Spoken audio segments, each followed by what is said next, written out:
Hello, and welcome to the Angus and Pete Show. Views and opinions are strictly those of the presenters and their guests and should not be taken as advice. Goodness knows, we're not qualified to advise you about anything. Side effects may include mild amusement and occasional enlightenment with feelings of embarrassment, apathy, disappointment, and pity. Welcome to episode 1 of series 2. I'm Angus Pacey. And I'm Pete Brown, and we are the Angus and Pete Show. This is still the place where you can listen to two guys chatting about that riveting world of customer engagement. It's still otherwise known as call centre, contact centre, customer service, customer experience, CX, or whatever else you're calling it this week. And nothing's changed. If you want to find out more about us, then just check us out on LinkedIn. Look at us starting our second season, or series. Is it series or season? I don't know. Yeah, they're interchangeable. Season 2 sounds better. And also, we've got some new music, which was composed by one of our listeners, a good friend of ours, a very talented musician and DJ, Rui from Lisbon. Let us know what you think, people. We like it. Doesn't mean to say you have to. Let us know. Back to formality, Pete. We always kick things off with the postbag. And even though that's the first episode, we do have a couple of items. We had a surprising number of people who got in touch to ask about Series 2. And I think it's worth calling them out. So thanks to Sunset Steve, Uncle Ken, Blackwood Ben, DCB, Alan, Abdul, Steve, and loads of people just bumped into us and then asked in passing when we were going to kick off again. Talking of bumping into people, I bumped into someone I haven't seen for ages. A good friend of mine, Alex, from Germany. He works for quite a large CX platform provider, and he's now living in London. Alex is living in London to get closer to his work colleagues. He told me that he's slowly working his way through season 1, and he finds it interesting, but he doesn't believe our postbag is real. So, Alex, from Germany, you're in the postbag, and only you can decide whether you're real or just another one of my alcohol-induced hallucinations. You've got to hand it to the Germans. They are always the ones that will doubt. Yes, indeed. So anyway, thanks for that, Alex.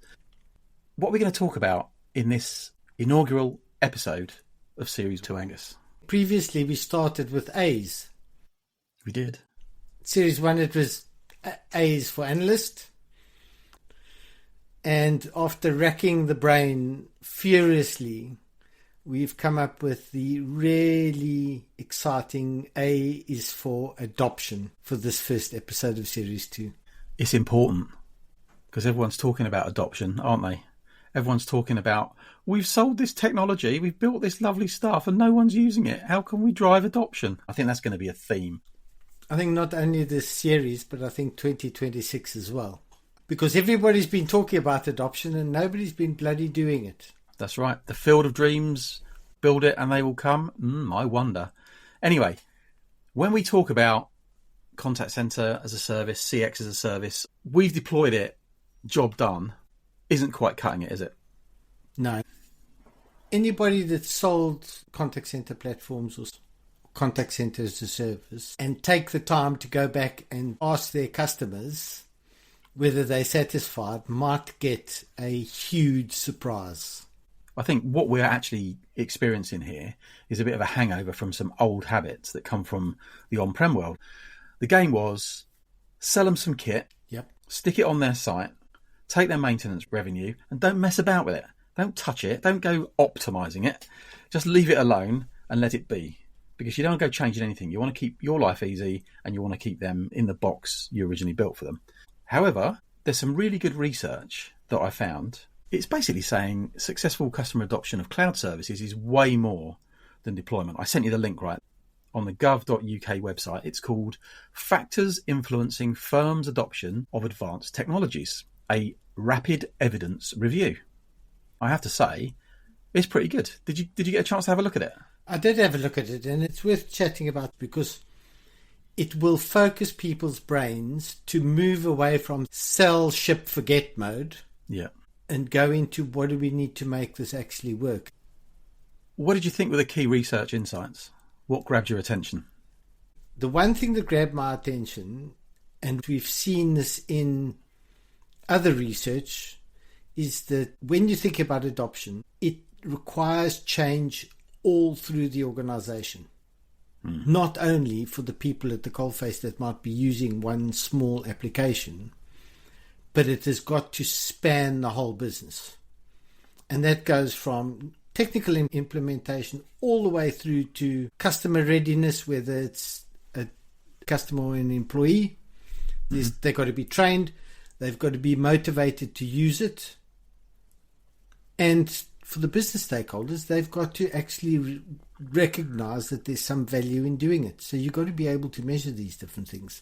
But what's interesting is that this report is in much more detail and gives you more building blocks to how they come to those conclusions, whereas a lot of the other research we've read is just all conclusions with a bit of numbers behind it.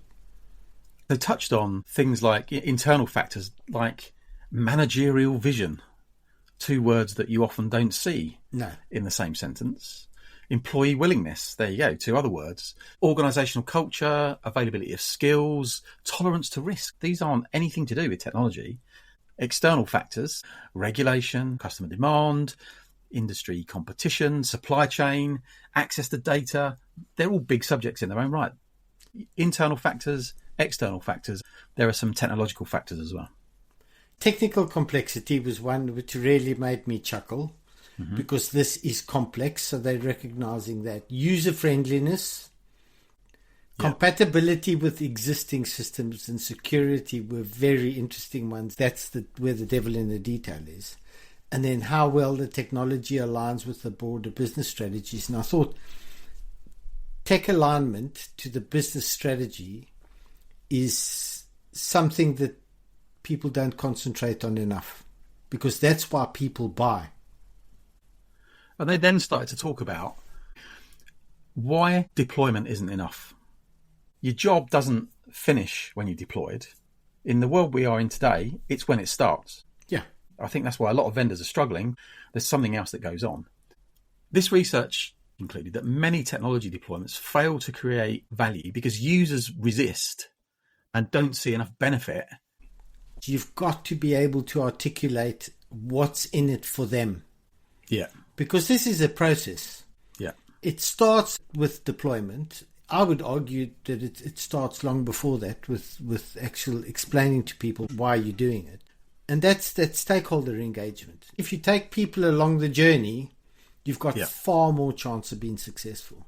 Lack of readiness, poor usability, limited training, unclear ROI. It's an interesting one, isn't it? We spoke in Series 1 a lot about return on investment and cost-saving analysis and presenting that to the board. Well, how about presenting it to the agents in your contact centres and on the shop floor? Yeah. Why wouldn't you do that? What's in it for them? Definitely worth a look at that report. We'll put the link in the show notes. Click through and have a look at it. If you're a vendor salesperson, it will give you a clue to what you should be thinking about next. Also, if you're a customer buying this technology or you're thinking about deploying this technology, it's worth a read, because I think it'll give you pointers into some of the things that you need to be aware of, some of the risks, and how to mitigate those risks. Right. So we've got behavioural, cultural, strategic change in the whole work process. And really, our job now is to turn systems into business benefit. Let's think about this in a couple of topics. Adoption is not delivering it and configuring it. Onboarding and how you see and get to that time to value. Those are the 2 big activities. If adoption is the foundation of this new world, of getting people to use what you've built and then sold them, then time to value is what? Here's a contradiction coming for those of you that work in professional services and are trying to bill as many hours as you possibly can. Time to value is that metric that measures how long it takes from the moment a customer signs up, places that order, to when they actually realize tangible benefit from the product you're deploying or the service that you're delivering. Don't only think about speed. Think about what is the strategic element and how can you deliver that quickly. And a good example for that one is that if you're ordering a takeaway pizza to be delivered at your house, which is what in my house happens very often because my kids do this on a regular basis. If they deliver that pizza to your house in 25 minutes, exactly at the time that they said that they would deliver it, but it is cold, that's not a good outcome. But if they deliver it 30 minutes later and it's piping hot, you've got a good outcome.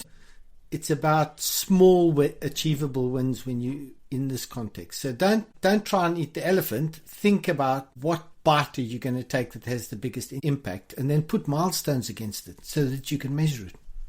Maybe the first milestone is get everyone to that aha moment. Yeah. The penny has dropped. We finally realised why you've done this, why this is a good idea, and what our part is in it. When the customer first genuinely sees the value in what you're delivering for them, that should happen really early on. And I think you've got to think consciously about it. What are you going to do to get everybody to that point where they go, I get it? I would say stay away from the big, complex, sexy stuff that everybody's been talking about. Go for the real simple stuff. But think about how you provide context for the users that you're going to take through that. Short video clips. Yeah. Interactive CBT training, computer-based training, interactive guidance, digital adoption platforms. There are loads of acronyms and names for these different things. Give them tips, give them checklists, and do it the way that they are looking to consume it. We've also got to remember, those tools aren't just for hand-holding. Continuous education. I've worked in a number of big corporates, and sometimes it's every quarter, sometimes it's annually. You get that flurry of emails of compulsory education that you need to go through. Yeah.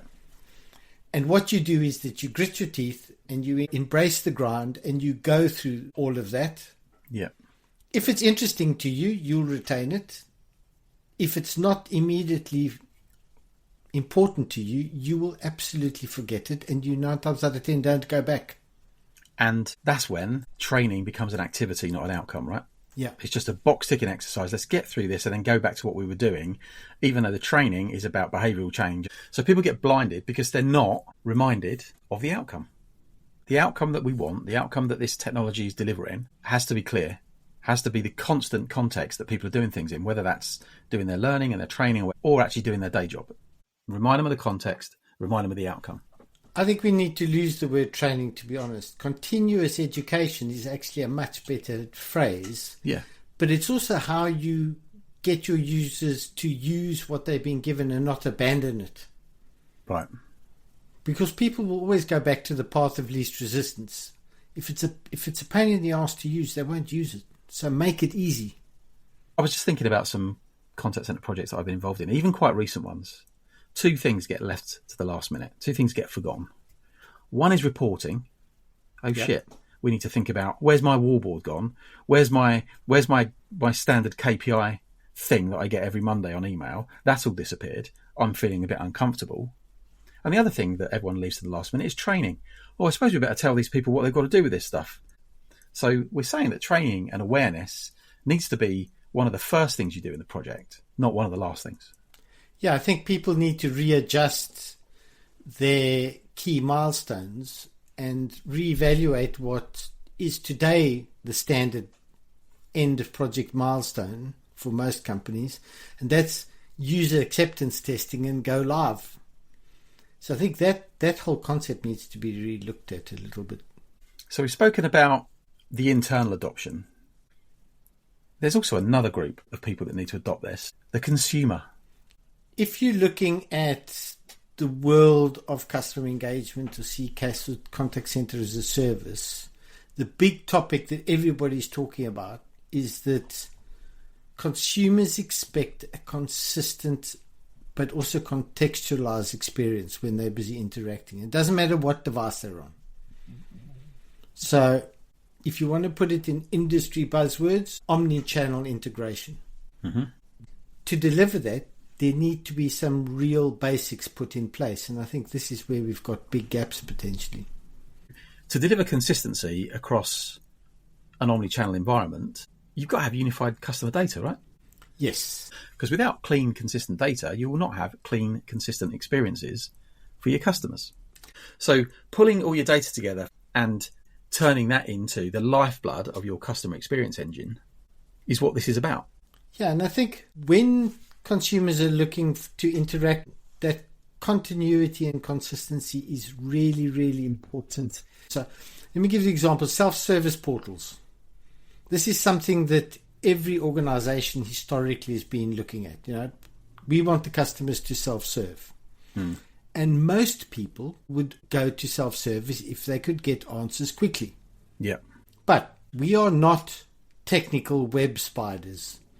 We don't know where to find this information on your website. So what happens? After you've been surfing for about 10 minutes on the website or talking to a really shitty bot, what do? You go for the human. Yeah.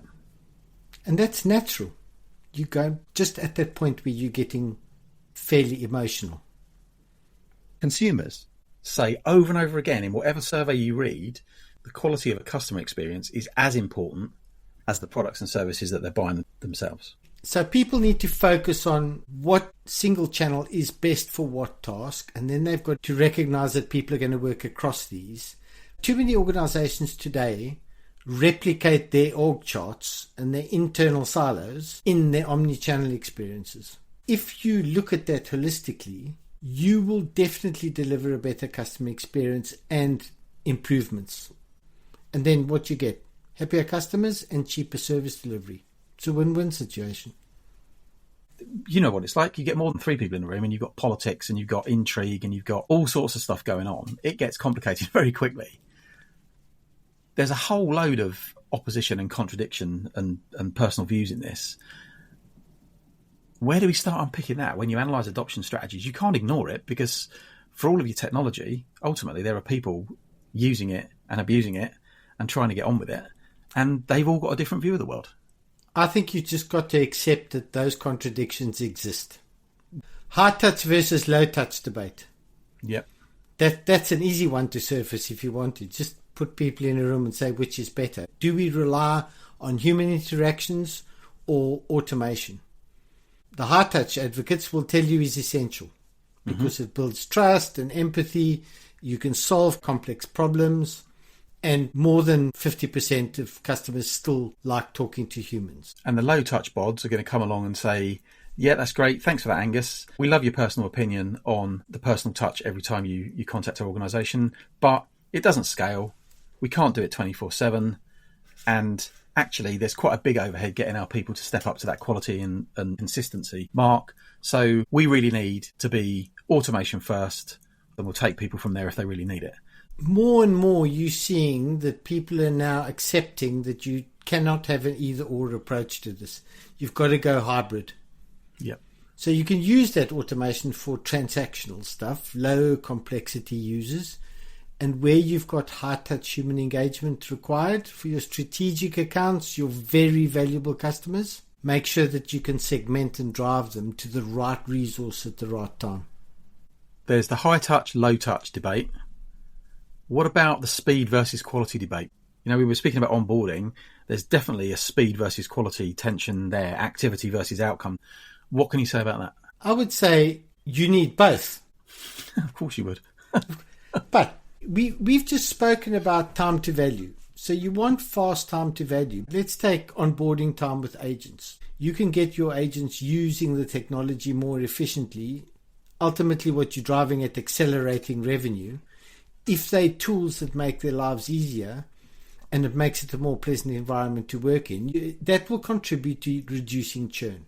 And if you think about every day or week or month that you delay onboarding, that's going to hit you.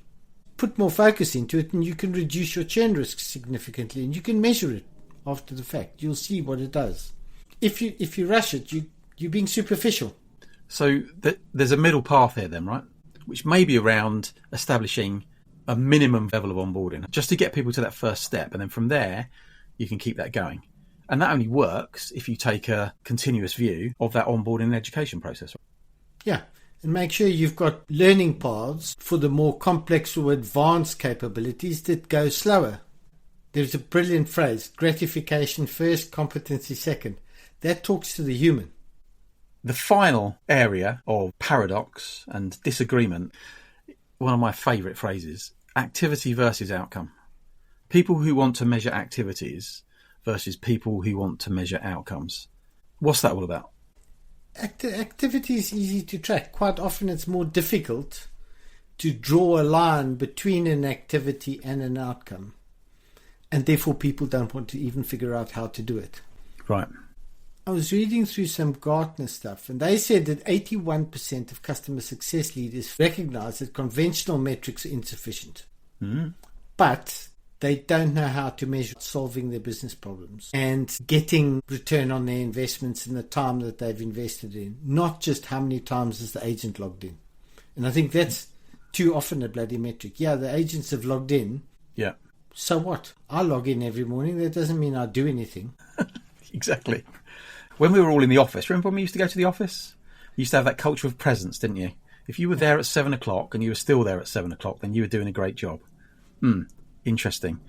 Activity measurement, yes. Outcome measurement, not so much.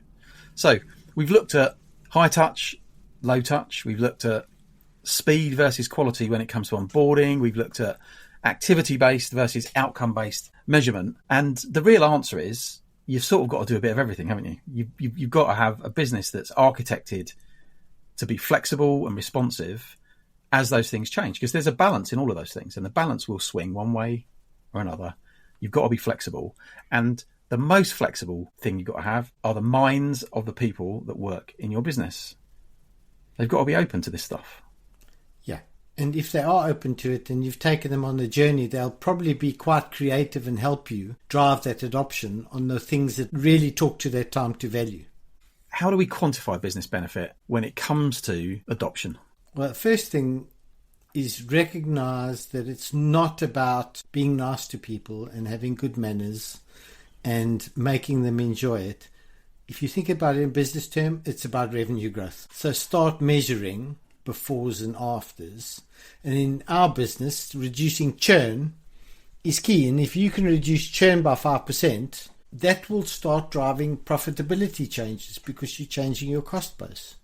We also know companies that prioritise customer experience report large increases in retention. And retention is one of the most cost-effective ways to drive business and revenue. Something like 60% increase in customer retention if you get your customer experience stuff right. If you think about operational efficiency and cost reduction, adoption, if people are using your technology correctly, your support tickets go down. You move your support tickets down by 30%, that is a big number. Use automation in the right places to lower that customer service expense. You could get a 30% win. It's quite easy from that side. You've got to look at the business outcome metrics from that perspective. And when you're planning your adoption, think in those terms. And I guess the other thing that we should remember is we're all in a competitive environment. Customer experience, well onboarded, well adopted technology has a massive effect on your competitive edge if you get it right. I've spoken to a couple of companies in the last 3 to 4 months. And the common theme, if I had to summarize it, is we won the deal and then lost the customer. Right. Yeah, there you go. And two things came out of that. So why did you lose the customer? We weren't talking to the right people, and they did not see the value in the technology that they purchased. And that was enough for them to walk to another company to help them through that adoption. Let's quickly summarise. What are the key takeaways? I think the first one is adoption's moved from being a simple checklist item to a strategic business imperative. And that's both the seller and the buyer. Yeah. And you've got to orchestrate and coordinate that personalized onboarding for all your stakeholders that ultimately is focused on speeding up that time to value. And also remember, look for the easy, quick wins that you can get that first value within the first week or two. Secondly, we've got to look at hybrid models in all of these things. Yeah. One size doesn't fit all, and the balance isn't always clear. So we spoke about automation versus human touch as binary choices. They're not. And that hybrid model also goes for the speed versus quality debate when it comes to onboarding. Yeah, I think it's there. I think there are two words that, if you're thinking about this, should be removed from your vocabulary. The one is integration and the other one is development, because both of those are probably roadblocks to quick time to values. And I think if you get this all right correctly, the benefits are totally transformative. Increase in sales conversions, you can reduce your service costs, then you're on the track of higher shareholder returns, which is what the business is thinking about. If you're a seller company today and a buyer company and you both invest in adoption and really doing it well, you'll end up being much better than other organizations that you're competing with. So in all of that, the key is treating adoption, whether you're a buyer or a seller, as a core competency, not just a support function. Not just something you do when it all goes wrong, you're actually doing it to make sure it all goes right. So I enjoyed that. I've missed you, Angus. It's been a while since we talked through some of these topics, and this time, for a change, without a gin and tonic in our hands. Maybe we should get a gin and tonic there. It's been good. Hopefully that shows in the quality of the output. Anyway, we'll be back next time with a CX Insider that you won't want to miss. In the meantime, please follow the Angus and Pete Show page on LinkedIn for news and notifications, and message us directly to tell us what you want us to talk about, how we're doing, and the post bag is real. Please make sure that it is bulging. You'll know by now that the show's available on all your favourite podcast platforms, so there's no excuse not to tune in next time. Please like, subscribe and share, and help us spread the word and feed our gigantic egos. So, Pete, it might be Series 2. Yeah. But, by popular demand, it's Joke of the Week time. Do you know what? I solicited some feedback on this, and there were 3 types. One was, stop it, you're not funny. 2 was, try harder, you're not funny. And 3, which was probably the most useful, was some of the stuff that you've been doing is mildly amusing, but actually trying to make anything to do with the CX and contact center industry funny is futile because it isn't funny. So why don't you just tell a joke and try and make people smile? That should be your outcome, rather than going through the activity of trying to make contact centers funny, because they're not. So that's what we're going to do. Okay. So I'm going to throw off the shackles of that topic and dig into my general repertoire. It's better be a very big repertoire because we've got 35 episodes to fill. So here's one that you can tell to your kids. I like this joke, actually. It's one of my favourites. So, Angus, I'd like you to picture a good old-fashioned Wild West saloon. Busy, lots of whiskey being drunk, the old piano going off in the background. And all of a sudden, the saloon doors fly open and there's a dog standing there. It all goes quiet. The saloon looks round and they notice that he's got a bandage on his foot. And the dog looks around menacingly and says, "I've come for the man who shot my paw." You need to think about that one. It's a play on words. Anyway, cheers, Angus. Cheers, Pete. Thanks for tuning in to the Angus and Pete Show. Remember, it's based on the personal views and opinions of the hosts and their guests. If you're feeling aggrieved or litigious, take a chill pill. There's already enough stress in the world. Don't forget to follow our page on LinkedIn and subscribe on your favourite podcast platform for more episodes. We'll see you next time. Oh, and tell your friends.